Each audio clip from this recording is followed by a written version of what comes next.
Step into my garage and you'll smell gasoline, burnt rubber, and just a hint of perfume, because the ladies know where the action is. Today, it's all about a '70s Chevelle SS, and let me tell you, this ain't your grandma's grocery getter. I yanked out the tired old mill and dropped in a thunderous 454 big block, every bolt tightened by hand, every gasket sealed with old-school grit and pride. Chrome valve covers gleam under the shop lights, a high-rise intake breathes fire, and long-tube headers roar like a beast unleashed. This car is built to shake the pavement and rattle your soul. The paint, deep black, polished to a mirror finish, with stripes sharp enough to cut you if you're not careful. Inside, I kept it classic. Bucket seats that hug you tight, a horseshoe shifter that feels just right, and just enough modern touches to keep you comfortable while you're scaring yourself silly.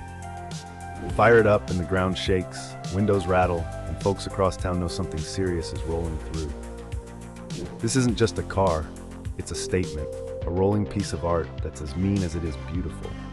Think your ride could handle this kind of muscle? Drop your dream car in the comments. Maybe I'll build it next. This ain't for the faint of foot. You in?